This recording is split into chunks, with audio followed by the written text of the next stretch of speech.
Hello everyone, today I'm going to show you how to build the food ordering feature. So first what you're going to want to do is head to the build section. And then you're going to want to click add feature. And search for the food ordering feature. Then click select. Name your feature. Then click add. Scroll down on the left side menu until you reach your feature. Under Screen Info, change your screen feature name or leave as is. This is the name that will appear in the app's feature menu, such as menu as opposed to food ordering. Under Ordering Services, click Location, then add your location. Repeat this process for each location. So first, I'm going to want to choose my time zone. You can either use the global time zone located in your settings area, or you can customize it just for this. Next, you're going to want to choose your available hours. So for this example, maybe I won't be open on Monday or Sunday, and we'll be open at 9. And let's do 10, and then we'll do earlier on Saturday. Next, you're going to want to add the email addresses that you wish to receive this location's orders. So for this example, we'll just put my business at Gmail.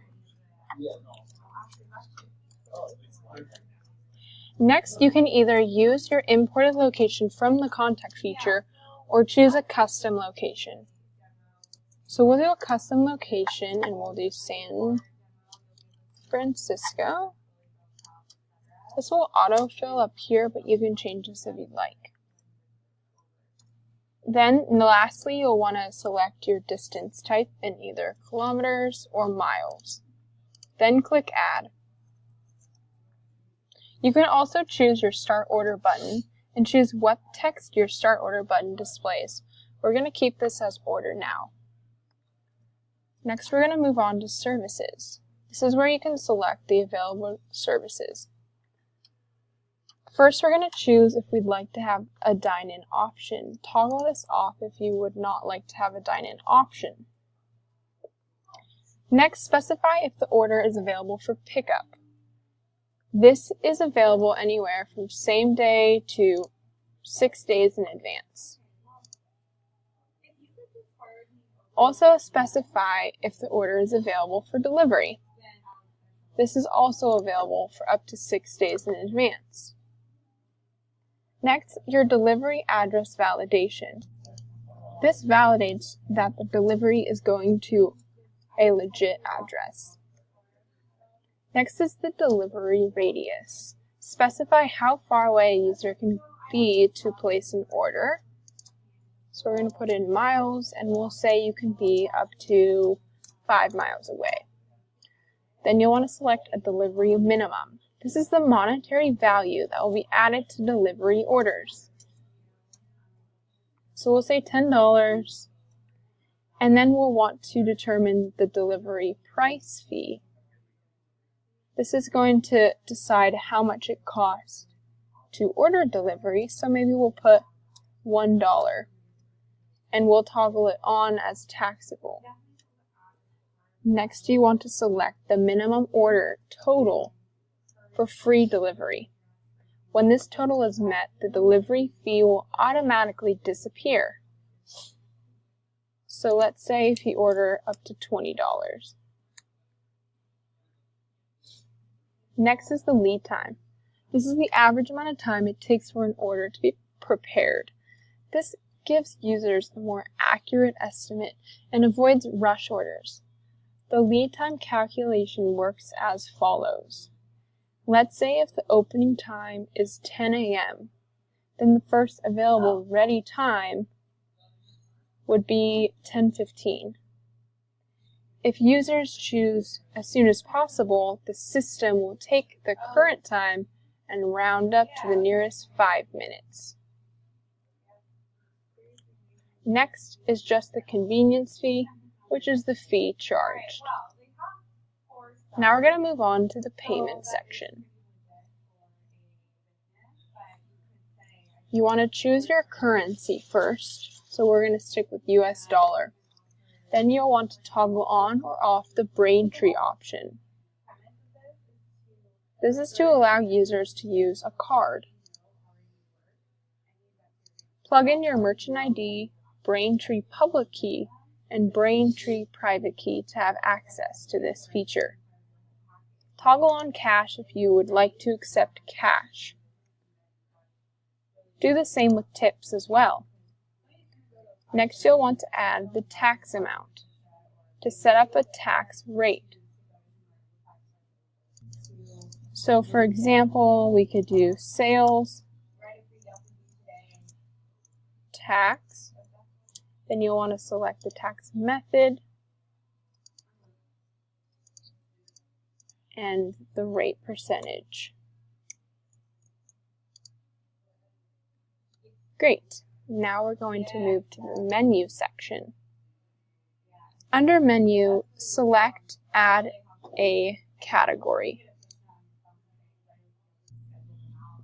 Choose a category name. So for this example, maybe we'll do entrees. Choose an image.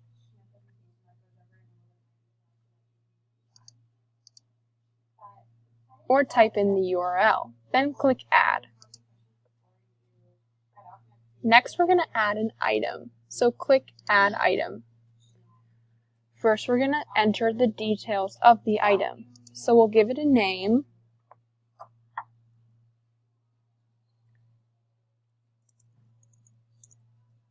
And then we'll give it a price. So we'll say $12. Toggle this on if you want for the item to be tax exempt. Choose your category. Grab an image, so you can either drag your image or click Browse. So I'm going to go ahead and click Browse. Hey, you know what they talk about? Select my image. And then you want to give it an item description. So just for this example, maybe we'll say the most delicious burger you will ever have. Great, now we're going to move on to sizes. Here you decide the sizes of your items. You can add a name as well as a price for your size. If you do not wish to have any sizes, go ahead and leave that blank. So we're just going to do a lunch size and a dinner size. And we'll say the lunch is 12, and we'll say the dinner is 16. Next, we're going to move on to options.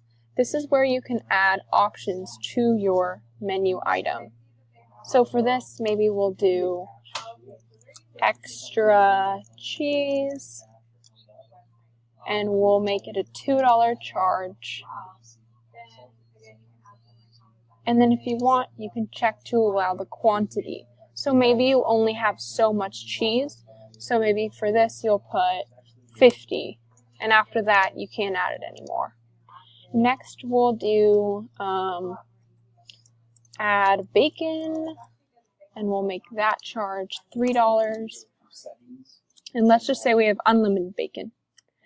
And then lastly, we're going to go to availability. You want to choose the availability of this item. So you can choose all locations or just your location specifically. And then if you want, you can choose a specific time. So maybe burgers are only offered, say, on Tuesday, Friday, and Saturday. And let's say they're going to be after noon on all of those days. So you can make this really customizable. And then you're going to want to click Add. Next, we're going to move to the emails field. This is where you want to customize your confirmation email. First, you want to choose a subject. So for this example, we're already going to have new order has been placed. And then you've got your message template and your email objects. In the admin receipt, this is where you're going to want to add your admin email. So maybe put your email or whoever is in charge, put their email here, and they'll receive all the orders with the subject and the same information here. And this is the custom guides where you can format how individual items are displayed, the objects, and what each mean, but I would just keep it the same to make it simple. However, this is totally customizable. And lastly, click Extras. This is so you can connect to a Google Cloud printer. You can add a printer as well as previewing a widget. Great. Now you know how to set up the food ordering feature customizable. If you'd like to use one of these other options, all you have to do is put in your menu URL and it will upload all the food ordering services that you need. Great! You now know how to create the food ordering feature.